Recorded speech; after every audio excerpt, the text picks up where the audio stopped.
What's up everyone, welcome back. Today we're going to be going through a few reasons as to why your knife may not be sharp, even if you are kind of following all the directions and you've watched a bunch of YouTube videos. Why can't you get your knife to cut through paper? Why can't you get your knife to actually be sharp and stay sharp? So lots of videos on this. I have a video on just the basics of sharpening. So if you don't know the basics of sharpening, you probably should start there and kind of work your way up. But if you're following all of those steps or you're watching other people's videos and you still can't seem to figure things out, these are going to kind of be some of the reasons that you're probably struggling to get a very, very sharp pocket knife. The very first thing is probably going to be what I struggled with a lot when I was learning how to sharpen, and that is going to be raising a burr. Now you might not know what a burr is, but again, you should watch some beginning, introductory sharpening videos if you don't know what a burr is. That's basically where you're sharpening the knife and you're going to raise one edge above the other and have a little wire burr that you want to knock off. That's just kind of the essence of sharpening. But a lot of you probably do know what a burr is, you just don't know how to get one, or you're probably not properly getting one. And so in order to do that, it might be easier to take a knife with a steel that's easier to sharpen. So I have a strong arm here. You might want to get kind of a cheaper knife. So when I was learning how to sharpen, I would use bigger fixed blades because I thought it was easier. So Scandy Grinds, I talk about that in another video, but just really just spend a lot of time sharpening on one side and make sure you get a very large burr, and kind of just, beat up that knife a little bit. And then once you get that burr, it'll be a lot easier to go from there and figure out how to improve your sharpening from there. You want to make sure that you're actually getting one. And you might not be getting one because you might not be holding an angle properly. So that's kind of the other big thing. You might not be holding the knife at the proper angle to sharpen. You might not be holding it consistently and might be wiggling a little bit while you're moving along the stone or taking your passes or dragging it through a belt grinder. And so that is going to be another big issue. If you're not holding an angle properly, then the edge is going to get all messed up. You're not going to be able to properly raise a burr along the edge of the knife, and it's just going to make it real difficult for you to get a sharp knife. So in order to do that, we're going to take our knife, so we'll go either way here, and we're going to place it on the stone, and we're just going to kind of lock our wrist. But we're going to drag and we're going to move our shoulder so that our wrist doesn't move, but we're going to twist our body back to kind of just drag and make our passes. So that's kind of going to be the best way to do it. You can do that, or you can, that's kind of a good way to start, just so you get a feel for the move, and then you can kind of just move your arm. But you want to lock your wrist in place. Or you can take your knife and you can kind of press it and hold it down so that you're holding the angle the same way. So that's going to be a big help. Just make sure you're practicing with that and make sure you're working on that so that you're holding a consistent angle. The other thing may be you're not trying to sharpen at the correct angle. So again, this is the Work Sharp Field Sharpener, which is what I use. It's super easy to use. I recommend it to everybody. It's a very cheap, easy sharpener to learn on because it has angle guides.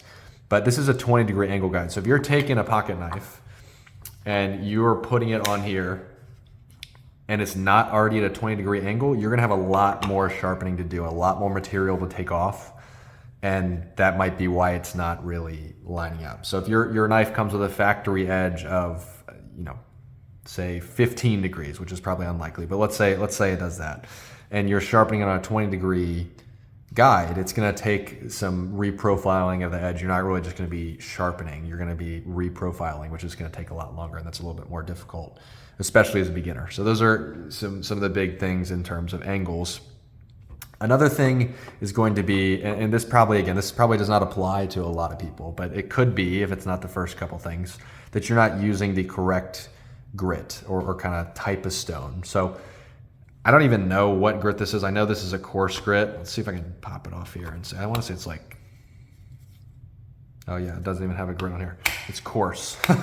So essentially you're gonna want to make sure you're using a coarse type of stone or coarse grit when you start off, if your knife is really dull. If your knife is not really dull and you're just touching it up, which again, if you get a knife from the factory, all you really need to do is touch it up. You probably don't need to reprofile it entirely, especially if you're a beginner to this. You're gonna wanna start on a more fine grit, so a less coarse stone. That way, you're not taking more material off and you're not having to touch it up, as much as reprofiling would be. So don't focus too much on the stone. Like I said in another video, I have a very cheap Husky stone, so a Home Depot stone that's super coarse.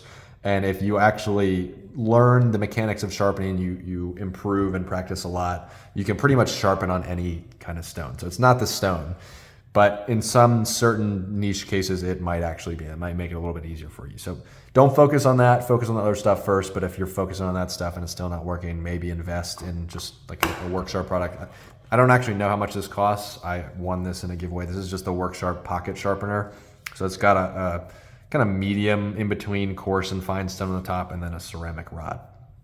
So it's probably cheap, probably like $15 or something. You can invest in one of these.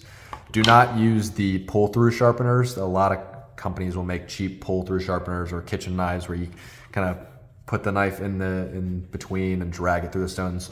That will take off a lot of material, and it probably will not give you a great sharpening experience. It probably won't give you a real sharp edge. So that's another big thing. And finally, something that a lot of people might disagree with me on, or might say, that's not entirely correct. But as a beginner, you want to make sure that you're sharpening with a steel that's going to be somewhat easy to sharpen. There are a lot of steels out there that are not as particularly easy to sharpen as others. They're a lot harder, and it takes a lot longer to sharpen them. But you're going to want to use probably, I think it's softer steels are generally easier to sharpen because you can take some material off easier. So that's going to be a lot better. I know, again, fixed blades generally are easier than actual pocket knives, but this is a Essie Azula that's carbon steel, and so this has been much easier for me to sharpen than, say, D2, which I've been sharpening for a while, and I kind of struggle still with some really hard D2. I have a Boker Kalashnikov that's in D2, and that took a very long time for me to actually get sharp. I had to use a real coarse stone for a while to reprofile the edge a little bit. Also, what was the other one I was going to say is real hard to sharpen? Oh, Benchmade's S30V. So my 940 Osborne is also a little bit tricky to sharpen. It's easier to touch up edges than it is to sharpen. So really you shouldn't be sharpening that much. You should just be touching up most of the time. But again, it's always good to learn with a dull knife so that you can actually learn how to fully resharpen a blade. The last thing I'll say regarding steel and just with this in general is make sure you're not using a super duper cheap pocket knife. There are like, the $5, $10 gas station knives out there, and you can get them really sharp. And a lot of times they do come razor sharp out of the box, but it's very difficult to put a nice edge back on them. That's why they're really cheap. The steel is really cheap, and it makes it difficult to kind of profile the edge in a way that it's actually going to hold itself. And there's a happy medium in practicing on cheap knives, but also knives that are too cheap are going to be difficult to actually learn on. So you want to get something that's maybe just like a cheap Kershaw or something that might have a named steel like D2 or I think 8 CRMOV something is one of the other Chinese steels. It'll be cheaper. That's probably easy to learn on. I know my Tenacious takes a really nice edge, so that's again a relatively inexpensive knife to learn on. But if you're a real beginner, make sure you just go watch some other videos first. Only come here and try these things if those other tips are not working out for you. Hopefully they do. If you have any other questions, comments, anything that you need help with, please let me know. Specifics, I'm happy to help. This should cover a lot of you. Again, just make sure you're raising a burr properly and doing that by consistently holding a correct angle and making sure that that angle does kind of match what's already on your knife. Making sure the steel is not super hard, but also not really cheap. And finally, making sure that the grit and the stones and the sharpening system that you're using is actually working for you. So I hope that helps. I'm going to plug my Knife Deals X community. Again, if you're looking for cheap knives, you're looking for deals on Spyderco, Benchmade, Microtech. Tor is another new brand that I just discovered that I'll be making videos on soon. Go check out that on X. I'll put that in the description. Great way to sift through deals. Let me do the shopping for you because I'm already doing it anyway. Figure I might as well help some of you out. I really appreciate the support. I really appreciate those of you who have subscribed. It's been incredible to see the growth of this channel. I know I always talk about that, but it really is cool to see.